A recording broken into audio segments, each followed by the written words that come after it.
Hello, Belgium. Hello, Passa Porta. My name is Chika Unigwe, and I'm a writer.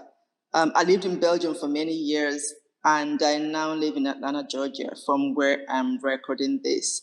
I wrote A Hand Across Her Back for the Passa Porta Festival.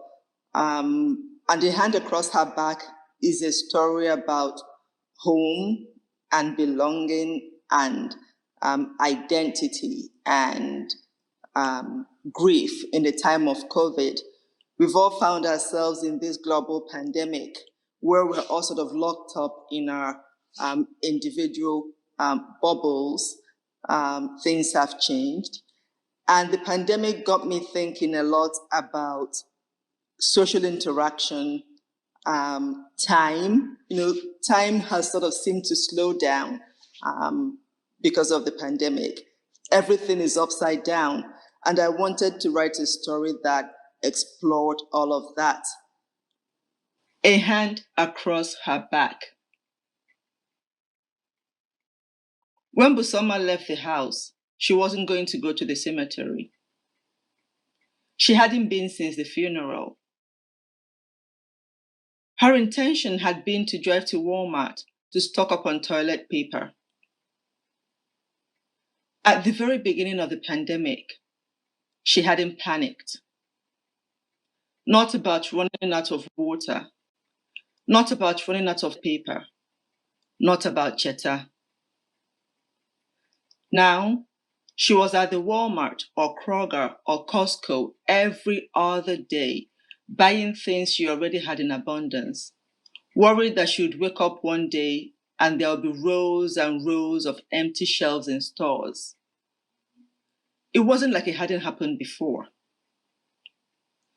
In the third week of the pandemic, Busonma had stood, immobilized, at the paper and plastic aisle of her local Kroger and bawled because it did not look like America. The shelves looked like an open, gigantic mouth, extracted of every single tooth. Busonma had gone to the dollar store next to the Kroger, but they had a note on their door announcing that they were out of supplies. Busonma had texted Cheta, "Babe, wahala deo, no TP anywhere." Eventually, Cheta had scored a pack from a CVS on Roswell Road they'd never been to because it was too far. Customers were limited to a pack of 6 rolls per visit. Not even then had Busonma had the good sense to panic. Things might have turned out differently if she had. She nosed the car into an empty parking spot, but she did not come out. Something heavy, like a hand, pushed her down in her seat, and she sat looking out the windscreen at a man walking past, huddled over a massive bouquet. She hadn't even brought flowers for Cheta. Busonma and Cheta, B and C. Everyone who knew them at university back in Nigeria knew they would end up together. There weren't many students who spent weekends playing house with their partners when there were parties to go to. Weekends, they stayed in the apartment they shared, the BQ of an English professor who sometimes invited them to hers for Scrabble and from whom Busonma learned the word frangible. Watching TV or studying. Their friends complained, told them how boring it was to be so predictable, to live like this while they were still young. Once, when DK Cheta's friend couldn't get him to drive down to Enugu from Nsukka with him for a concert because Cheta had promised to keep Busonma company while she had her hair braided, DK had said, "2 of you will marry and have a long time to be all together. What's all this nonsense now?" Busonma had not thought of DK in a long time. She wondered now where he was. If he thought she and Cheta were spending their time getting old together, or if he'd heard already. Busonma was not on social media, so she hadn't announced it as a status update on Facebook or however else it was done. And she had no way of knowing who knew what.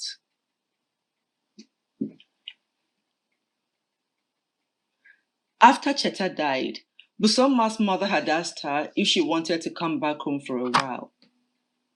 Her mother couldn't get an American visa or she would have come herself. No one should grieve alone, her mother said on the phone. No one should cry alone was what she had really said in Igbo. Come home so that we will cry with you. Busonma imagined being at her parents', surrounded by people crying with her, some who had not even known Cheta. She hung up on her mother. What did any of them know about how a heart could be ripped out? What did they know about holding your breath, feeling like any slight movement, any impact would splinter you? Did they know what frangible meant? What did they know about guilt, like shards of glass cutting you up from the inside, hollowing you out?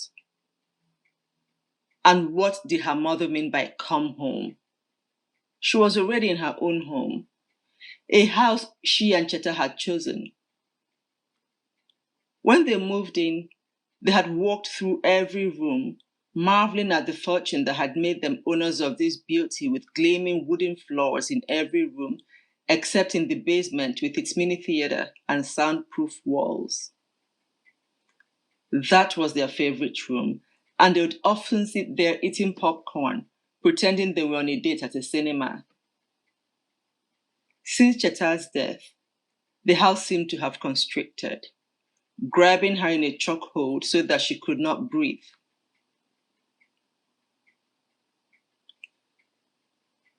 Busonma had not lived with her parents since 25 years, and not in Nigeria for almost as long. The last time she was in Nigeria was 2 years ago when Cheta's father died. Even then, they had only stayed just long enough for the week-long funeral. Cheta was the youngest of 3 sons. His older brothers had good jobs in Lagos, so all Cheta and Busonma had needed to do was turn up. Busonma, who had always found Cheta's father somewhat intimidating and distant, hadn't been devastated by his death and had intended to treat the trip as a holiday. It was a disaster. They spent one jet-lagged night in Lagos unable to sleep because there was a power outage and the generator Cheta's brother turned on to power the air conditioner that cooled the house snored loudly through the night.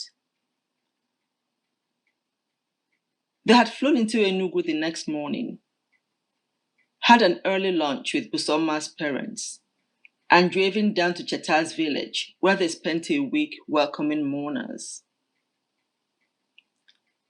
Even though caterers had been hired to cook for the guests who poured in like tsetse flies, buzzing everywhere one looked, Busonma's mother-in-law insisted that the food she and the family ate could not be made by strangers. To fear, you Modi women don't know anything, she said, when Busonma asked why.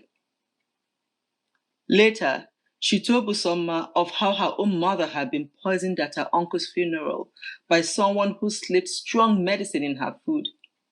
1 minute she was there, the next, fiam, she was gone, dead. Cheta had been there 1 minute, laughing with her at some nonsense on TV, her head under his arm, his hand down her back the way they often sat. The next minute, he hacked out a cough and joked, "Corona." He did not cough again, but the next day, a Tuesday, he ran a mild fever and complained of a stubborn headache. He took some ibuprofen and stayed in bed until he felt better, and then he and Busonma went for a walk around their upscale neighborhood where all the houses had porches and long driveways snaking up to them, and Cheta and Busonma were the only Black people who lived there. They had never been invited to anyone's house, although the neighbors waved when they bumped into each other on their evening strolls, and once, a couple stopped them to tell them that their grandchild, who was in high school, was dating a rather lovely African American girl. Fantastic girl, beautiful girl. And where was their accent from? Nigeria? Oh, awesome. They had a family friend whose son worked for the UN in Somalia. Had a lovely day. She doubted that any of her neighbors had noticed that Cheta was dead.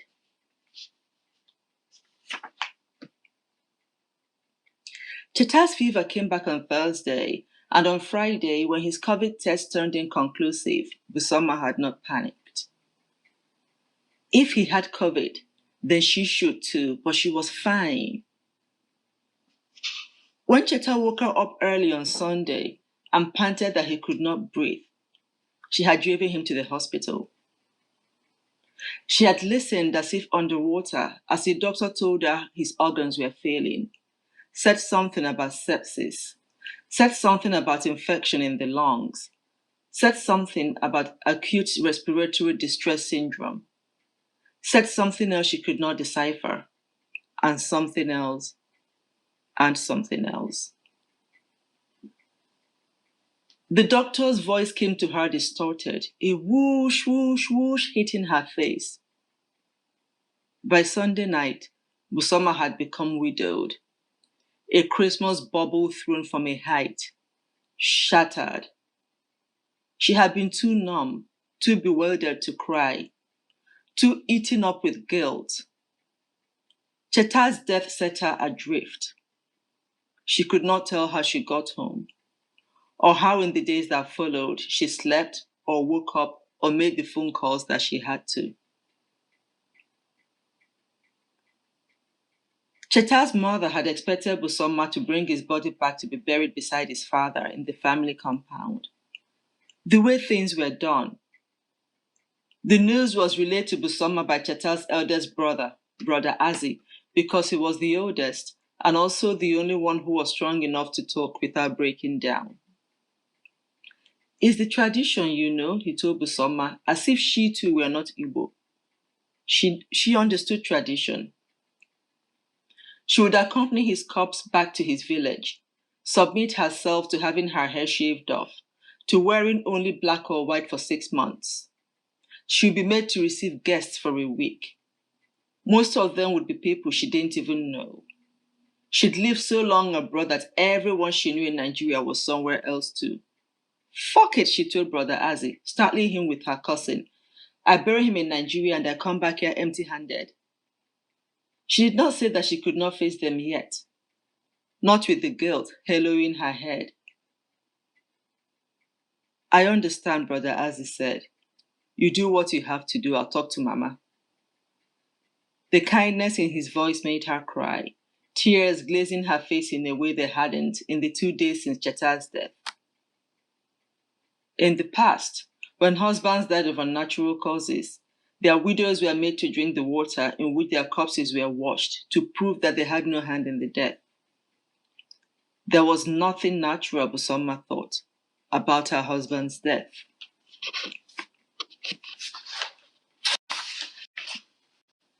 The next day, she drove to the funeral home close to the Walmart and spoke to a sweaty man who gave her papers upon papers to fill in.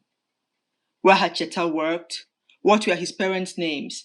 He offered her water to drink. Or did she prefer soda? No thanks.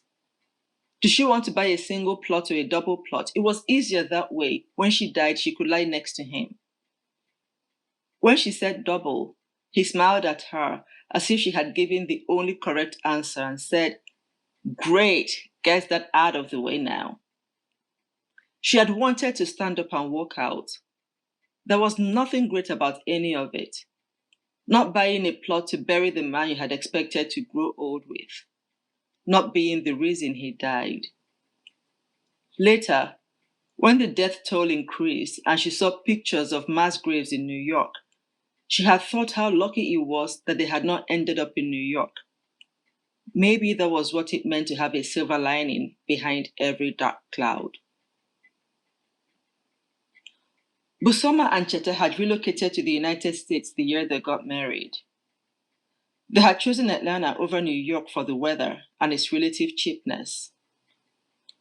For the price of a mansion in Atlanta, all you get in New York is a small apartment.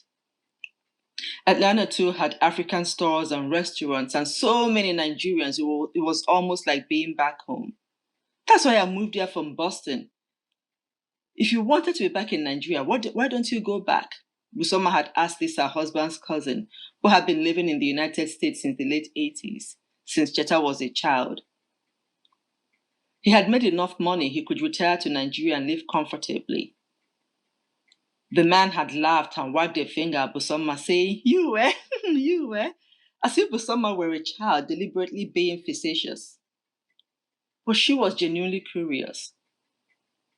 She did not get it at all. Nigerians who moved abroad only to seek simulacrums of the very same place they had left behind, but never returning even when they could. She and Cheta knew moving here that they would make a home here. There had been moments in the past 4 years, especially after the 2016 elections, when their commitment had wavered, but only slightly. Busonma worked as an accountant for an NGO. Cheta worked as a risks analyst for a big bank. Their combined income brought their feet solidly in the door of America's middle class. "We don't need to return anywhere," Busonma said to Cheta after his cousin left. "And when we have children, I won't even force them to call themselves Nigerian." The plan had been that they would have at least one child. In the first year of their marriage, Cheta's Moses basket stayed in a corner of their bedroom, ready to welcome the child they'd agreed to name Kaito, a name that was so neutral it worked for either a boy or a girl. Cheta had if they should not adopt in their third year when they began actively trying for a child and were told that due to some fluke of nature, Busonma could not carry a child. In the end, they had agreed that they had each other. What need was there of a baby? When they moved into their new home 2 years ago, they hadn't unpacked the basket. It was in the garage now, covered by styrofoam in a moving box to keep it from crushing. Busonma gasped when a couple pushing a pram walked past her.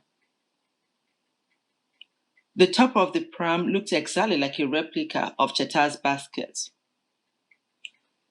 Busonma did not believe in signs or things she could not explain, but at that moment, she felt certain that this was a sign. She pulled open the car door and stumbled out in a daze into the November cold of Atlanta. For a minute, she panicked that she could not remember exactly which part of the cemetery Cheta's grave was in. She closed her eyes and let her feet lead her. On the day of the funeral, the Igbo organization she and Cheta belonged to, Nwanne Dinamba, had sent a delegation even though she had told them not to. 15 men and women in identical outfits who called her sister. They walked behind her as she followed the hearse carrying Cheta's coffin to the graveside. She had been irritated at first. She didn't know any of these people well enough. Not even the couple who at every meeting invited Busonma and Cheta to visit them. An invitation that was never taken up. Before the pandemic, the group had met up once in some hall in Mableton. Joining Nwanne Dinamba had been Cheta's idea. The more sentimental of the two, Cheta said living so far away from Nigeria and surrounded by whiteness at work and in their neighborhood, he needed people from home with whom he could meet with on a regular basis. People like us. Busonma, who did not care for groups, had gone to meetings purely to please her husband. Sitting through discussions of scholarship funds for deserving but financially strapped Igbo youth in Atlanta and not paying much attention when they began heated discussions of politics in Nigeria. When she called the president of Nwanne Dinamba to say that Cheta was dead, She made sure to tell him that she was planning an intimate, family-only funeral, by which she meant just herself and Cheta's cousin. Family only is good, the president said. Now, seeing them filled her up like food. It was as if she hadn't realized she was hungry until a dish placed in front of her. They hadn't been members for up to a year, but the president slipped an envelope into her hand. A small something. We do this every time one of us loses immediate family. It's not often, thank God. Busonma had been touched. To be the one of us of a group she had unwillingly joined. It occurred to her that when the president said, family only is good, he had counted one in the number as part of it. Busonma had spent the $500 on hand sanitizers and toilet paper, stacking them in her garage. These days, her garage looked like something from extreme couponing. It would have amused Cheta to say it, but the sight of all her purchases, the rolls of toilet paper, the hundreds of hand sanitizers and gloves and boxes upon boxes of antibacterial sprays, all of them were the ballast tethering Busonma to life. She had begun her shopping frenzy about a week after Cheta died. She needed to be out of the house, to hold on to something. She drove from store to store, buying up as much of the products as she could. The solidity of them in her cart filled her up with air so that she lost the feeling she had of floating. When she stopped in front of Cheta's grave, Busonma felt a shifting inside her, as if her organs were rearranging themselves. Across the face of the headstone was a smudge. She reached into her purse and brought out a sanitizing wipe and began to wipe it off, tracing the words etched on it with one finger. Cheta, Michael, Obi, 1971 to 2020. Home is wherever you are. I'm sorry, she said. She wiped some more. So sorry. When the stores emptied out that third week of the pandemic, Busonma told Cheta she could no longer bear to go shopping. It made her nervous and sad to see the empty shelves. And so Cheta had taken over running all the chores. If he hadn't, he would still be alive because how else could he have got the virus? Snot ran down her nose and into her mouth, but she did not wipe it away. I am so sorry, she cried. Busonma did not believe in ghosts, but she would say later that while she was crying at the foot of her husband's grave, she felt a presence, a tender warmth on her shoulder, a hand across her back. She hadn't even entered her car when she called the couple from one in the number. Could she come and visit them that weekend? When she got home, she went into the bedroom and brought out all of Cheta's clothes. She made a mountain in the middle of the bed and sank into it. Cheta's smell entering her ears, her nose, her eyes, every crevice, stuffing up every hollowed out part of her. Around her head, she could feel the halo spiraling into the air, a white puff of smoke. The end.